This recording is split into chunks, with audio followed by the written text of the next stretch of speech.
Olá, seja bem-vindo de volta ao nosso canal Leitura ao Vivo. No vídeo de hoje, vamos continuar a leitura da Bíblia a partir do livro de Atos, capítulo 26.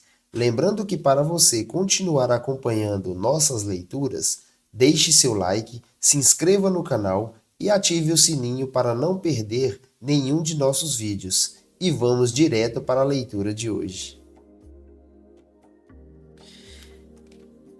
Leitura do livro de Atos, capítulo 26. Então Agripa disse a Paulo: Você pode falar em sua defesa. Paulo fez um sinal com a mão e começou sua defesa. Rei Agripa, considero-me feliz de ter hoje a oportunidade de lhe apresentar minha defesa contra todas as acusações feitas pelos líderes judeus, pois sei que conhece bem todos os costumes e controvérsias dos judeus. Portanto, peço que me ouça com paciência. Como os líderes judeus sabem muito bem, recebi a educação judaica completa desde a infância entre meu povo e depois em Jerusalém. Também sabe, e talvez estejam dispostos a confirmar que vivi, como fariseu, a seita mais rígida de nossa religião. Agora estou sendo julgado por causa de minha esperança no cumprimento da promessa feita por Deus a nossos antepassados. De fato, é por isso que as 12 tribos de Israel adoram a Deus fervorosamente, dia e noite, e compartilham da mesma esperança que eu. E, no entanto, o rei acusa-me por causa dessa esperança. Por que lhes parece tão incrível que Deus ressuscite dos mortos? Eu costumava pensar que era minha obrigação empenhar-me em me opor ao nome de Jesus, o Nazareno. Foi exatamente o que fiz em Jerusalém. Com autorização dos principais sacerdotes, fui responsável pela prisão de muitos dentre o povo santo, e eu votava contra eles quando eram condenados à morte. Muitas vezes providenciei que fossem castigados nas sinagogas, a fim de obrigá-los a blasfemar. Eu me opunha a eles com tanta violência que os perseguia até em cidades estrangeiras. Certo dia, numa dessas missões, dirigia-me a Damasco, autorizado e incumbido pelos principais sacerdotes. Por volta do meio-dia, o rei ainda a caminho, uma luz do céu mais intensa que o sol brilhou sobre mim e meus companheiros. Todos nós caímos no chão e eu ouvi uma voz que me dizia em aramaico: Saulo, Saulo, por que você me persegue? Não adianta lutar contra minha vontade. Quem és tu, Senhor? Perguntei, e o Senhor respondeu: Sou Jesus, a quem você persegue. Agora levante-se, pois eu apareci para nomeá-lo, meu servo e minha testemunha. Conte o que viu e o que lhe mostrarei no futuro, e eu livrarei tanto o seu povo como os gentios. Sim, eu o envio aos gentios, para abrir os olhos deles, a fim de que se voltem das trevas para a luz, e do poder de Satanás para Deus. Então receberão o perdão dos pecados e a herança entre o povo de Deus, separado pela fé em mim. Portanto, Rei Agripa, obedeci à visão celestial, anunciei a mensagem primeiro em Damasco, depois em Jerusalém e em toda a Judéia, e também aos gentios, dizendo que todos devem arrepender-se, voltar-se para Deus e mostrar por meio de suas boas obras que mudaram de rumo. Alguns judeus me prenderam no templo por anunciar essa mensagem e tentaram me matar, mas Deus tem me protegido até esse momento, para que eu dê testemunho a todos, dos mais simples até os mais importantes. Não ensino nada além daquilo que os profetas e Moisés disseram que haveria de acontecer, que o Cristo sofreria e seria o primeiro a ressuscitar dos mortos, e desse modo anunciaria a luz de Deus tanto aos judeus como aos gentios. De repente, Festo gritou: Paulo, você está louco.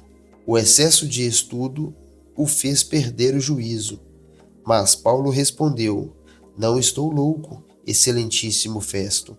Digo a mais sensata verdade, e o rei Agripa sabe dessas coisas. Expresso-me com ousadia porque tenho certeza de que esses acontecimentos são todos de conhecimento dele, pois não se passaram em algum canto escondido. Rei Agripa, o Senhor crê nos profetas? Eu sei que sim. Então Agripa interrompeu: Você acredita que pode me convencer a tornar-me cristão em tão pouco tempo? Paulo respondeu: Em pouco ou em muito tempo, peço a Deus que tanto o Senhor como os demais aqui presentes se tornem como eu, exceto por estas correntes. Então o rei, o governador Berenice e todos os outros se levantaram e se retiraram. Enquanto saíam, conversavam entre si e concordaram: Esse homem não fez nada que mereça morte ou prisão. E Agripa disse a Festo: Ele poderia ser posto em liberdade se não tivesse apelado a César. Paulo vai a Roma. Quando chegou a hora, zarpamos para a Itália.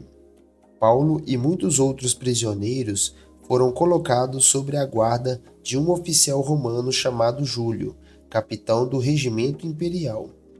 Aristarco e um macedônio de Tessalônia nos acompanhou.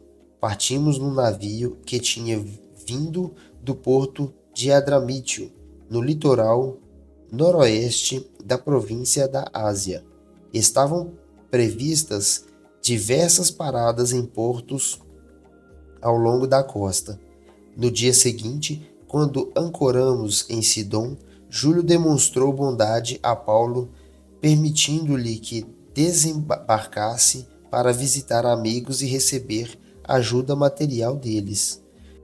Quando partimos de lá, fomos costeando a ilha de Chipre, devido aos ventos contrários que tornavam difícil manter o rumo. Prosseguindo por mar aberto, passamos pelo litoral da Cilícia e da Panfilha, chegando a Mirra, na província de Lícia. Ali, o oficial no comando encontrou um navio egípcio de Alexandria que estava de partida para a Itália e nos fez embarcar. Navegamos vagarosamente por vários dias e depois de muita dificuldade nos aproximamos de Cnido. Por causa dos ventos contrários atravessamos para Creta, acompanhando o litoral menos exposto da ilha, de frente ao cabo de Salmona. Costeamos a ilha com grande esforço até que chegamos a bons portos, perto da cidade de Lazeia. Havíamos perdido muito tempo. As condições climáticas estavam se tornando perigosas para a navegação, pois se aproximava o fim do outono, e Paulo tratou dessa questão com os oficiais do navio. Disse ele: Senhores, se prosseguirmos, vejo que teremos problemas adiante.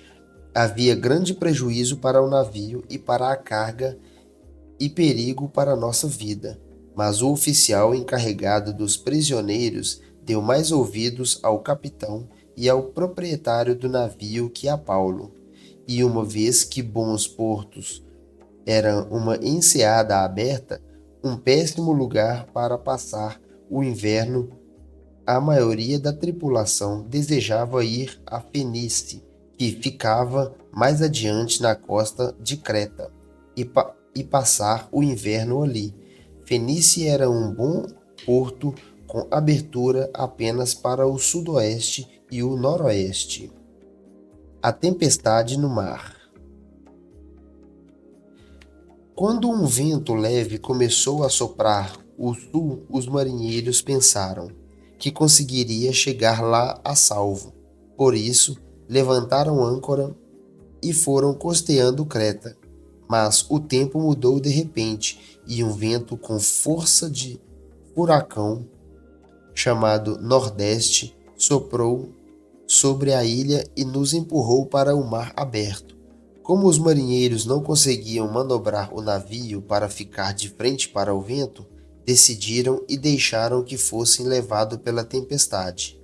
Navegamos pelo lado menos exposto de uma pequena ilha chamada Cauda, onde, com muito custo, conseguimos içar para bordo o barco salva-vidas que viajava rebocado. Então, os marinheiros amarraram cordas em volta do casco do navio para reforçá-lo. Temiam ser arrastados para os bancos de areia de Sirte diante do litoral africano. Por isso, baixaram a âncora flutuante para desacelerar o navio e deixaram que fossem levados pelo vento. No dia seguinte, como ventos com força de vendaval continuavam a castigar o navio, a tripulação começou a lançar a carga ao mar. No terceiro dia, renovaram até mesmo parte do equipamento do navio e o jogaram fora. A tempestade terrível conseguiu, por muitos dias, escondendo o sol e as estrelas, até que perdemos todas as esperanças. Fazia tempo que ninguém comia. Por fim, Paulo reuniu a tripulação e disse: Os senhores deveriam ter me dado ouvidos no princípio e não ter deixado bons portos. Teriam evitado todo esse prejuízo a esta perda. Mas tenham bom ânimo, o navio afundará, mas nenhum de vocês perderá a vida. Pois ontem à noite um anjo do Deus a quem pertenço e sirvo se pôs ao meu lado e disse: Não tenha medo, Paulo. É preciso que você compareça diante de César, e Deus, em sua bondade, concedeu proteção a todos que navegam com você. Portanto, tenham bom ânimo, creiam em Deus, tudo ocorrerá exatamente como ele disse. É necessário, porém, que sejamos impulsionados para a ilha. O naufrágio em Malta. Por volta da meia-noite, na 14ª noite de tempestade, enquanto éramos levados de um lado para o outro no mar Adriático, os marinheiros perceberam que estavam perto da terra firme, lançaram a sonda e verificaram que a água tinha 37 metros de profundidade. Um pouco depois, lançaram a sonda novamente e encontraram apenas 27 metros. Temiam que, se continuássemos assim, seríamos atirados contra as rochas da praia. Por isso, lançaram 4 âncoras da parte de trás do navio e ansiavam para que o dia chegasse logo. Dando a entender que iriam lançar as âncoras da parte da frente, os marinheiros baixaram o barco salva-vidas na tentativa de abandonar o navio. Paulo então disse ao oficial no comando e aos soldados: Se os marinheiros não permanecerem a bordo, vocês não conseguirão se salvar. Então os soldados cortaram as cordas do barco salva-vidas e o deixaram à deriva. Enquanto amanhecia, Paulo insistiu que todos comessem. De tão preocupados, vocês não se alimentam. Há 2 semanas, disse ele. Por favor, comam alguma coisa agora, para seu próprio bem, pois nem um fio de cabelo de sua cabeça se perderá. Em seguida, tomou o pão, deu graças a Deus na presença de todos, partiu em pedaços e comeu. Todos se animaram e começaram a comer. Havia um total de 276 pessoas a bordo. Depois de se alimentar, a tripulação aliviou o peso do navio mais um pouco, atirando ao mar toda a carga de trigo. Ao amanhecer, não reconheceram a terra, mas viram uma enseada com uma praia e cogitaram se seria possível chegar ali e atracar o navio. Então, cortaram as âncoras e as deixaram no mar. Depois, afrouxaram as cordas que controlavam os lemes, levantaram a vela da frente e foram rumo à praia. Mas o navio foi apanhado entre 2 correntezas contrárias e encalhou antes do esperado. A parte da frente se encravou e ficou imóvel, enquanto a parte de trás, atingida pela força das ondas, começou a se partir. Os soldados queriam matar os prisioneiros para que não nadassem até a praia e depois fugissem.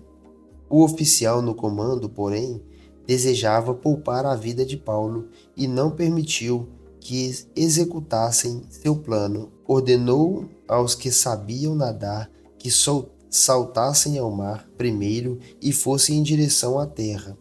Os outros se amarraram às tábuas ou pedaços do navio destruído. Assim, todos chegaram à praia em segurança. Paulo na ilha de Malta. Uma vez a salvo em terra, descobrimos que estávamos na ilha de Malta. O povo de lá nos tratou com muita bondade. Por ser um dia frio e chuvoso, fizeram uma fogueira na praia para nos receber. Enquanto Paulo juntava um monte de gravetos e os colocava no fogo, uma cobra venenosa que fugia do calor mordeu sua mão. Quando os habitantes da ilha viram a cobra pendurada na mão de Paulo, disseram uns aos outros: sem dúvida, ele é um assassino. Embora tenha escapado do mar, a justiça não lhe permitiu viver. Mas Paulo sacudiu a cobra no fogo e não sofreu nenhum mal. O povo esperava que ele inchasse ou caísse morto de repente. No entanto, depois de esperarem muito tempo e virem que nada havia acontecido, mudaram de ideia e começaram a dizer: ele era um deus. Perto da praia havia uma propriedade pertencente a Públio, a principal autoridade da ilha. Por 3 dias ele nos hospedou e nos tratou com bondade. Aconteceu que o pai de Públio estava doente, com febre e disenteria. Paulo entrou, orou por ele e, impondo as mãos sobre a cabeça, o curou. Então os demais enfermos da ilha vieram e foram curados. Como resultado, fomos cobertos de presentes e honras, e chegada a hora de partirmos, o povo nos forneceu todos os suprimentos necessários à viagem. Paulo chega a Roma. 3 meses depois do naufrágio, embarcamos em outro navio que havia passado o inverno na ilha. Era um navio alexandrino, que tinha na parte da frente a figura dos deuses gêmeos. Aportamos em Siracusa, onde ficamos 3 dias. Dali navegamos até Régio. Um dia depois, um vento sul começou a soprar de modo que, no dia seguinte, prosseguimos até Puteoli. Ali encontramos alguns irmãos que nos convidaram a passar uma semana com eles. Depois fomos para Roma. Os irmãos em Roma souberam que estávamos chegando e vieram ao nosso encontro no fórum da Via Ápia. Outros se juntaram a nós nas 3 vendas. Ao vê-los, Paulo se animou e agradeceu a Deus. Quando chegamos a Roma, Paulo recebeu permissão de ter sua própria moradia sob a guarda de um soldado. Paulo prega e ensina em Roma. 3 dias depois de chegar, Paulo convocou os líderes judeus locais e lhes disse: irmãos, embora eu não tenha feito nada contra nosso povo nem contra os costumes de nossos antepassados, fui preso em Jerusalém e entregue ao governo romano. Os romanos me interrogaram e queriam me soltar, pois não encontraram motivo para me condenar à morte. Mas quando os líderes judeus protestaram contra a decisão, considerei necessário apelar a César, embora não tivesse acusação alguma contra meu próprio povo. Por isso pedi a vocês que viessem aqui hoje para que nos conhecêssemos e também para que eu pudesse explicar que estou preso com estas correntes porque creio na esperança de Israel. Eles responderam: não recebemos nenhuma carta da Judeia e ninguém que veio de lá nos informou alguma coisa contra você.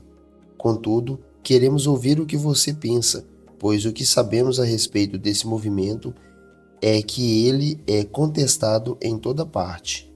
Então marcaram uma data e nesse dia muita gente foi à casa de Paulo.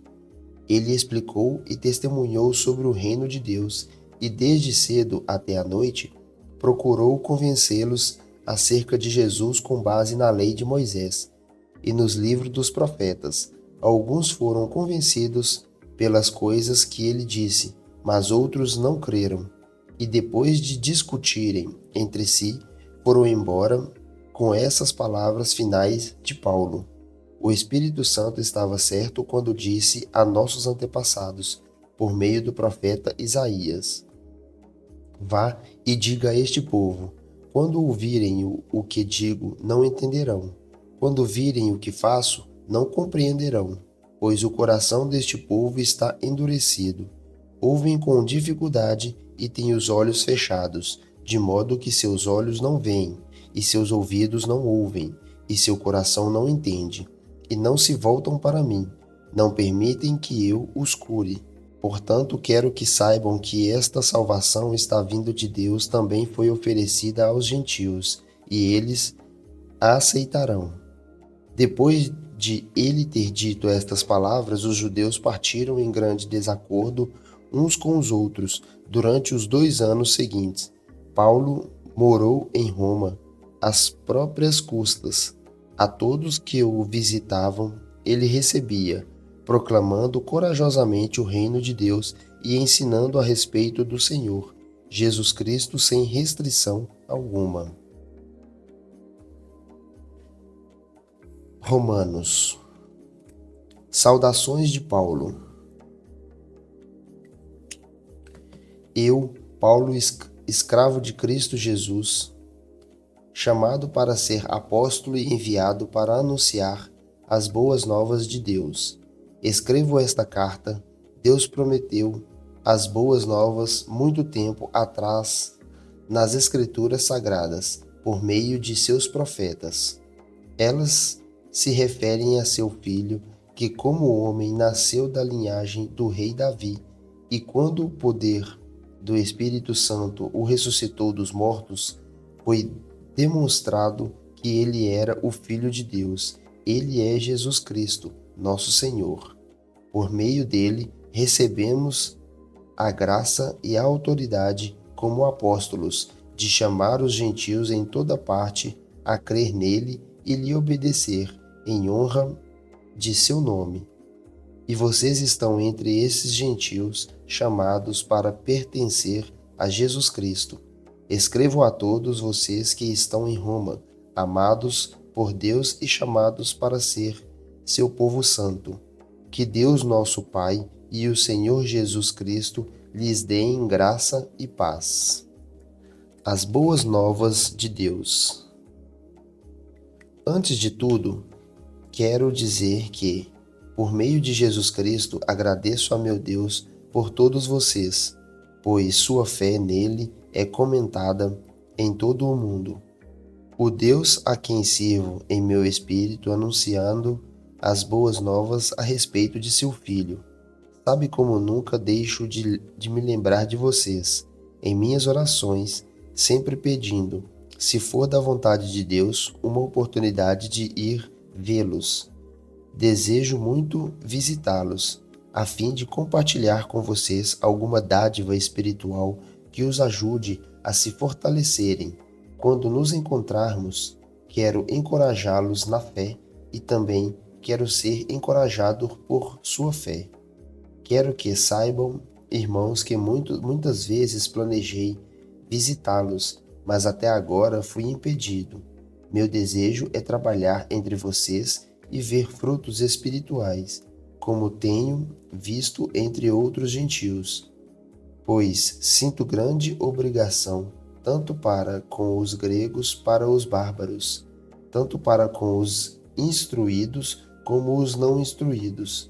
Por isso, aguardo com expectativa para visitá-los, a fim de anunciar as boas novas também a vocês em Roma. Pois não me envergonho das boas novas a respeito de Cristo, que são o poder de Deus em ação para salvar todos os que creem, primeiro os judeus e também os gentios.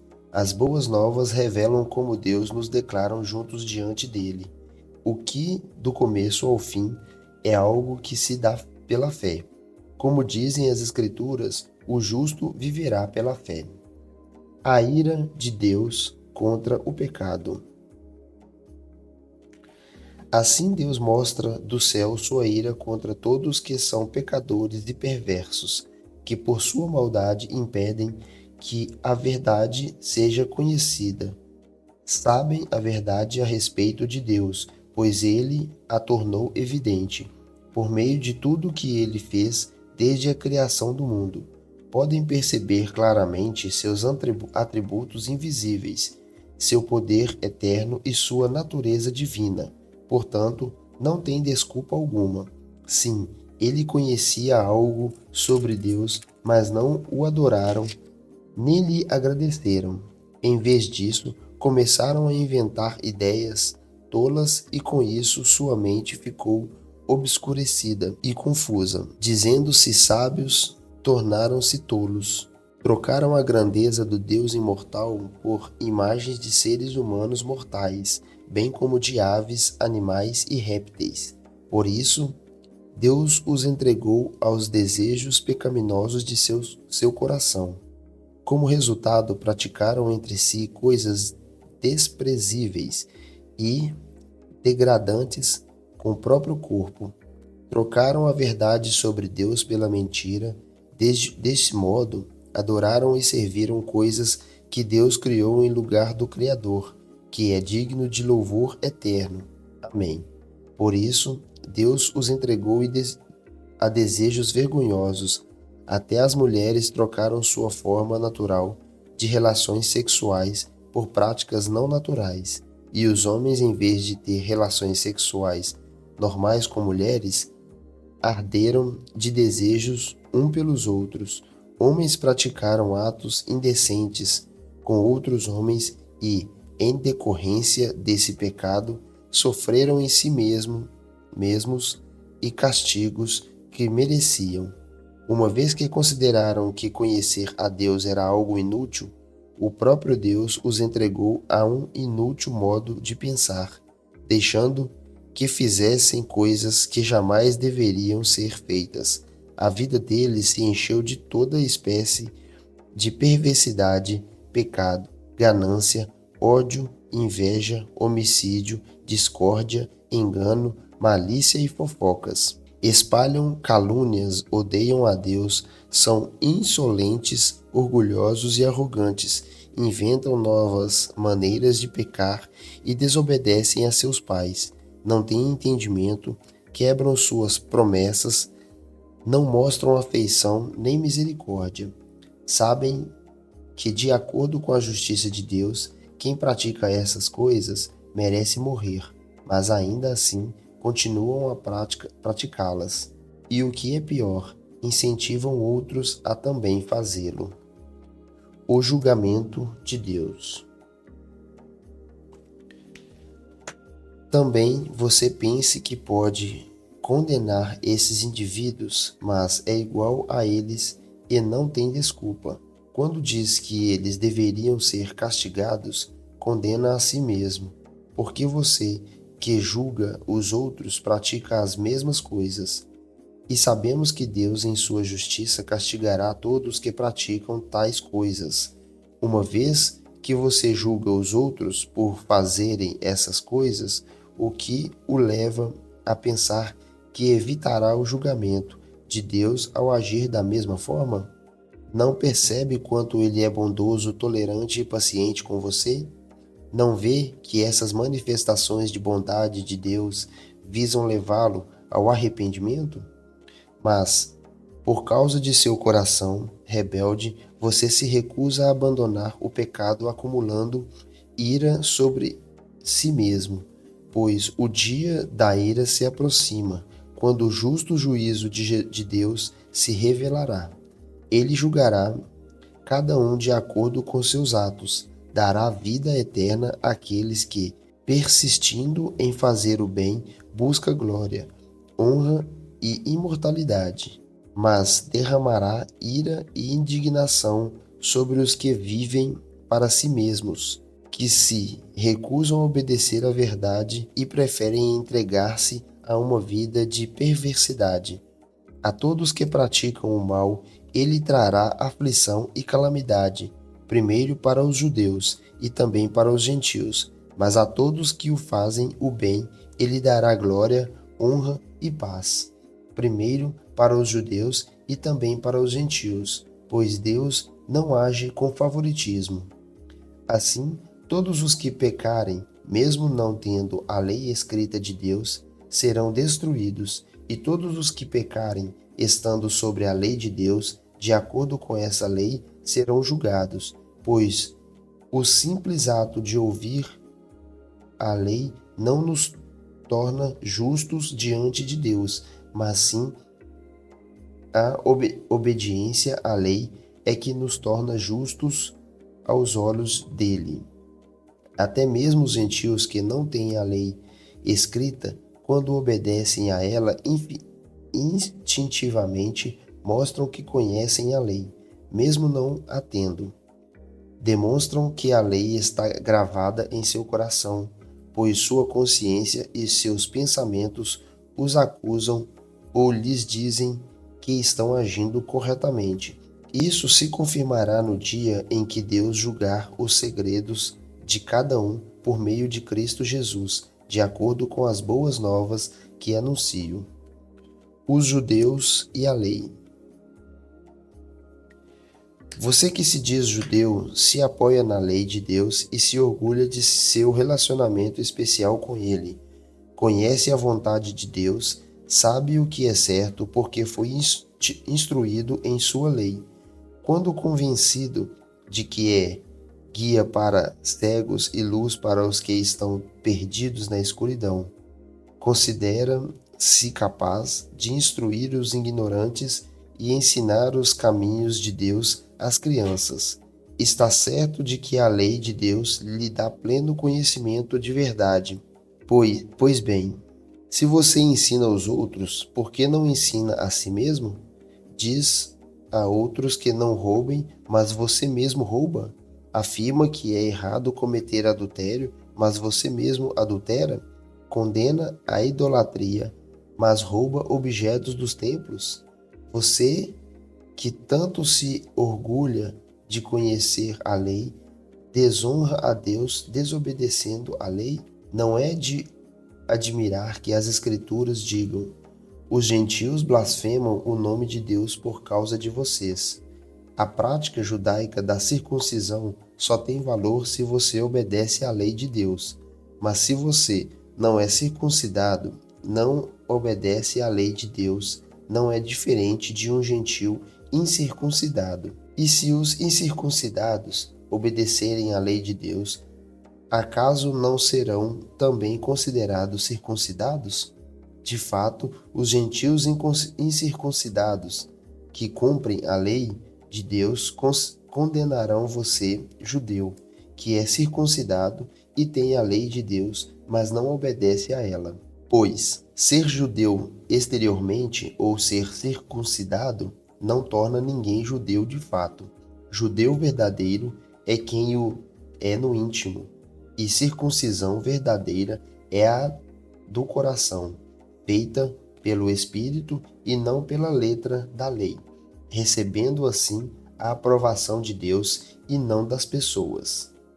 A fidelidade de Deus. Então, qual é a vantagem de ser judeu? A circuncisão tem algum valor? Sim, há muitos benefícios. Em primeiro lugar, aos judeus foi confiado toda a revelação de Deus. É verdade que alguns deles foram infiéis, mas isso significa que Deus será infiel? De maneira nenhuma. Ainda que todos sejam mentirosos, Deus é verdadeiro, e as Escrituras dizem a seu respeito: será provado que tens razão no que dizes, e ganharás tua causa no juízo. Alguém poderia dizer: mas nosso pecado não cumpre um bom propósito, ajudando os outros a verem como Deus é justo? Não é uma injustiça, portanto, Deus nos castigar? Estou seguindo o ponto de vista romano. Claro que não. Se fosse assim, como Deus poderia julgar o mundo? Alguém poderia argumentar ainda? Mas por que Deus me condena como pecador se minha mentira ressalta a sua verdade e lhe traz mais glória? E alguns até nos difamam, afirmando que dizemos: quanto mais pecarmos, melhor. Quem diz essas coisas merece condenação. Todos são pecadores. Pois bem, devemos concluir que nós, judeus, somos melhores que os outros? Não, de maneira nenhuma, pois já mostramos que todos, judeus ou gentios, estão sob o poder do pecado, como afirmam as Escrituras. Ninguém é justo, nenhum sequer. Ninguém é sábio, ninguém busca a Deus. Todos se desviaram, todos se tornaram inúteis. Ninguém faz o bem, nenhum sequer. Sua conversa é repulsiva como o odor de um túmulo aberto.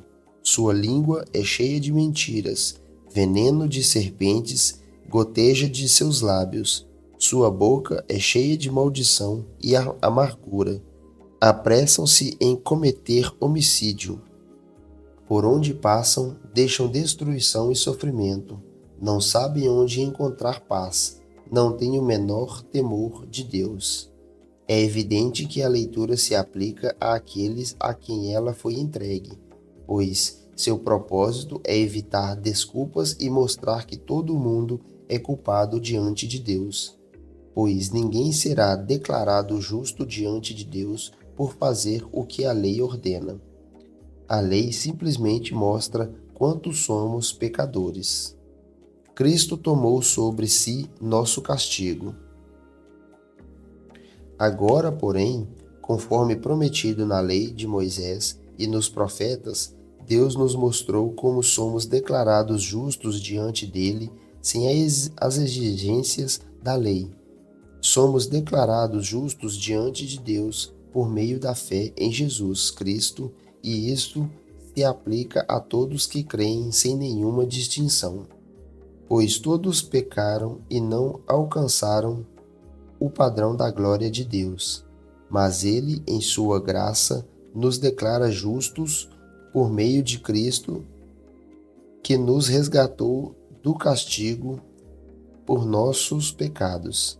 Deus apresentou Jesus como sacrifício pelo pecado, com o sangue que ele derramou, mostrando assim a justiça em favor dos que creem.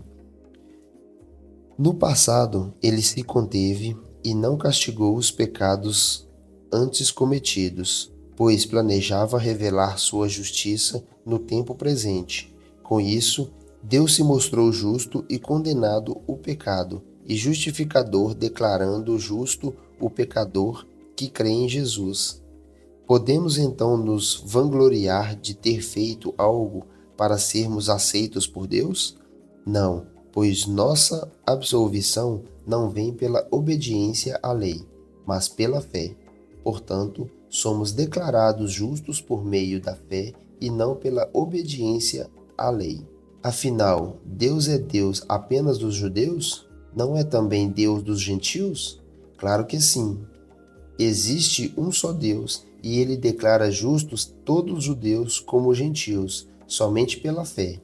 Então, se enfatizarmos a fé, quer dizer que podemos abolir a lei? Claro que não. Na realidade, é só quando temos fé que cumprimos verdadeiramente a lei. Abraão como exemplo de fé. Do ponto de vista romano, Abraão foi o fundador de nossa nação.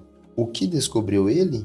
Se suas boas obras o tivessem tornado justo, ele teria motivo para se vangloriar, mas não perante Deus, pois as Escrituras dizem: Abraão creu em Deus e assim foi considerado justo. O salário daquele que trabalha não é um presente, mas um direito. Contudo, ninguém é considerado justo com base em seu trabalho, mas sim por meio de sua fé em Deus, que declara justos os pecadores. Davi também falou a esse respeito quando descreveu a felicidade daqueles que são considerados justos sem terem trabalhado para si isso. Como são felizes aqueles cuja desobediência é perdoada, cujos pecados são cobertos. Sim, como são felizes aqueles cujo pecado o Senhor não leva mais em conta. Por acaso, essa bênção é apenas para os judeus, ou se estende também aos gentios incircuncidados? Já dissemos que Deus considerou Abraão justo por meio de sua fé. Mas, como isso aconteceu? Ele foi considerado justo somente depois de ter sido circuncidado, ou antes disso? Está claro que foi antes de ele ser circuncidado. A circuncisão era um sinal de que Abraão já possuía fé e de que Deus já o havia declarado justo, mesmo antes de ele ser circuncidado. Portanto, Abraão é o pai daqueles que têm fé, mas não foram circuncidados. Eles são considerados justos por causa de sua fé.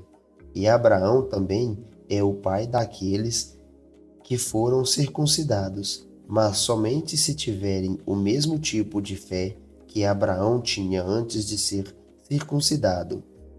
A promessa de que Abraão e seus descendentes herdariam toda a terra não se baseou em sua obediência à lei de Deus, mas sim no fato de ele ter sido considerado justo quando teve fé.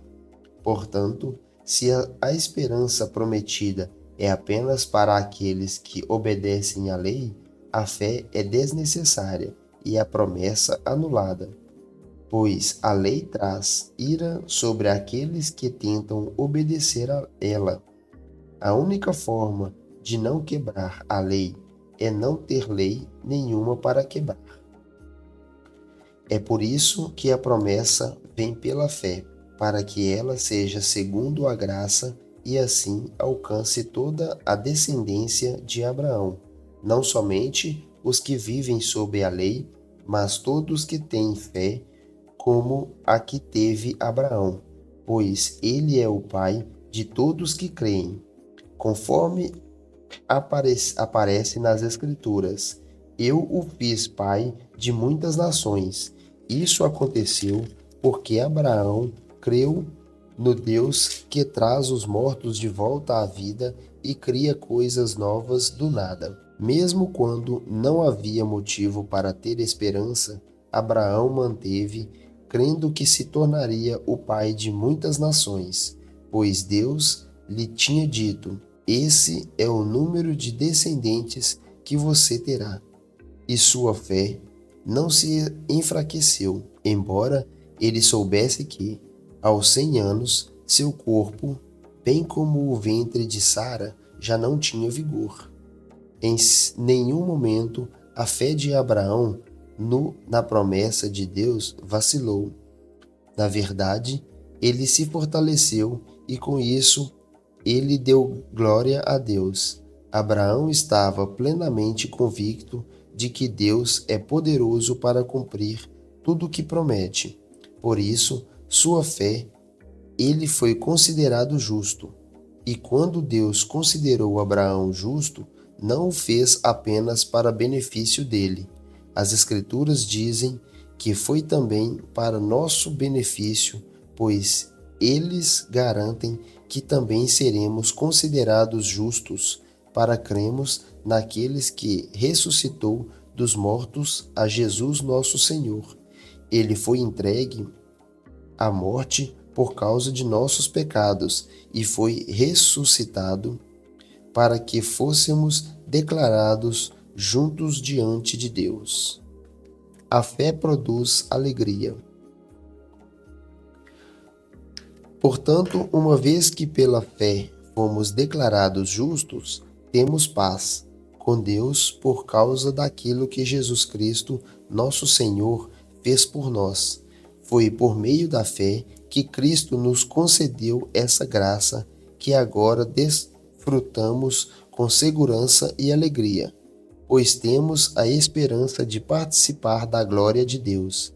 Também nos alegramos ao enfrentar dificuldades e provações, pois sabemos que contribuem para desenvolvermos perseverança, e a perseverança produz caráter aprovado, e o caráter aprovado fortalece nossa esperança, e essa esperança não nos decepcionará, pois sabemos quanto Deus nos ama, uma vez que Ele nos deu o Espírito Santo para nos encher o coração com seu amor.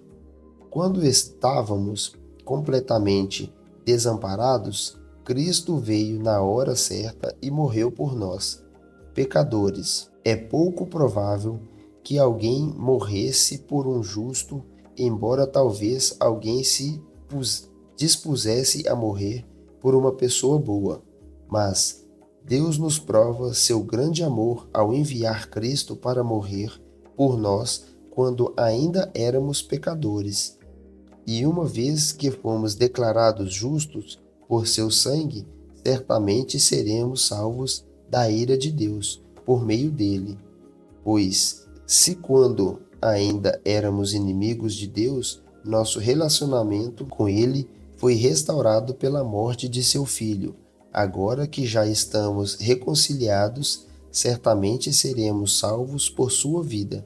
Agora, portanto, podemos nos alegrar em Deus, com quem fomos reconciliados por meio de nosso Senhor Jesus Cristo. A diferença entre Adão e Cristo. Quando Adão pecou, o pecado entrou no mundo, e com ele a morte, que se estendeu a todos, porque todos pecaram.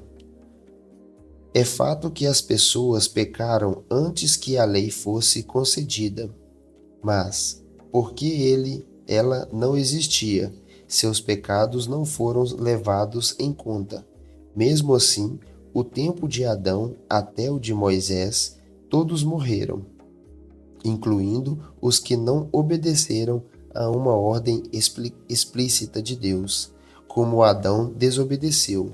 Na verdade, Adão é um símbolo, uma representação daquele que ainda haveria de vir. Mas há uma grande diferença entre o pecado de Adão e a dádiva de Deus, pois o pecado de um único homem trouxe morte para muitos. Ainda maior, porém, é a graça de Deus e sua dádiva que veio sobre muitos por meio de um único homem, Jesus Cristo. E o resultado da dádiva de Deus é bem diferente do resultado do pecado de um único homem, pois enquanto o pecado de Adão levou à condenação, a dádiva de Deus nos possibilita ser declarados justos diante dele. Apesar de nossos muitos pecados, a morte reinou sobre muitos por meio do pecado e de um único homem. Ainda maior, porém, é a graça de Deus e sua dádiva de justiça. E todos que a recebem reinarão em vida por meio de um único homem, Jesus Cristo. É verdade que um só pecado de Adão trouxe condenação a todos, mas um só ato de justiça de Cristo removeu a culpa e trouxe vida a todos, por causa da desobediência a Deus de uma só pessoa. Muitos se tornaram pecadores, mas por causa da obediência de uma só pessoa a Deus, muitos serão declarados justos. A lei foi concedida para que todos percebessem a gravidade do pecado. Mas, à medida que o pecado aumentou, a graça se tornou ainda maior. Portanto, assim como o pecado reinou sobre todos e os levou à morte, agora reina a graça que nos declara justos diante de Deus e resulta na vida eterna por meio de Jesus Cristo, nosso Senhor. Libertos do poder do pecado. Pois bem, devemos continuar pecando para que Deus mostre cada vez mais a sua graça? Claro que não. Uma vez que morremos para o pecado, como podemos continuar vivendo nele? Ou acaso se esqueceram de que, quando fomos unidos a Cristo, Jesus no batismo, nós unimos a Ele em sua morte? Pois pelo batismo morremos e fomos sepultados com Cristo. E assim, como Ele foi ressuscitado dos mortos pelo poder glorioso do Pai, agora nós também podemos viver uma nova vida. Uma vez que nossa união com Ele se assemelhou à sua morte, assim também nossa ressurreição será semelhante à dele. Sabemos que nossa velha natureza humana foi crucificada com Cristo para que o pecado não tivesse mais poder sobre nossa vida e dele deixássemos de ser escravos, pois, quando morremos com Cristo, fomos libertos do poder do pecado. Então, uma vez que morremos com Cristo, cremos que também com Ele viveremos. Temos certeza disso, pois Cristo foi ressuscitado dos mortos e não mais morrerá. A morte já não tem nenhum poder sobre ele. Quando ele morreu, foi de uma vez por todas para quebrar o poder do pecado. Mas agora que ele vive, é para a glória de Deus. Da mesma forma, considerem-se mortos para o poder do pecado e vivos para Deus em Cristo Jesus. Não deixem que o pecado reine sobre seu corpo, que está sujeito à morte, cedendo aos desejos pecaminosos. Não deixem que nenhuma parte de seu corpo se torne instrumento do mal para servir ao pecado, mas, em vez disso, entreguem-se inteiramente a Deus, pois vocês estavam mortos e agora têm nova vida. Portanto, ofereçam seu corpo como instrumento para fazer o que é certo para a glória de Deus. O pecado não é mais seu senhor, pois vocês já não vivem sob a lei, mas sob a graça de Deus. Pois bem, uma vez que a graça nos libertou da lei, quer dizer que podemos continuar pecando? Claro que não. Vocês não sabem que se tornam escravos daquilo a que escolhem obedecer? Podem ser escravos do pecado, que conduz à morte, ou podem escolher obedecer a Deus, que conduz à vida de justiça. Graças a Deus, porque antes vocês eram escravos do pecado, mas agora obedecem de todo o coração a este ensino que lhes transmitimos. Estão livres da escuridão do pecado e se tornarão escravos da justiça. Uso o exemplo da escuridão para ajudá-los a entender isso. Tudo, pois sua natureza humana é fraca.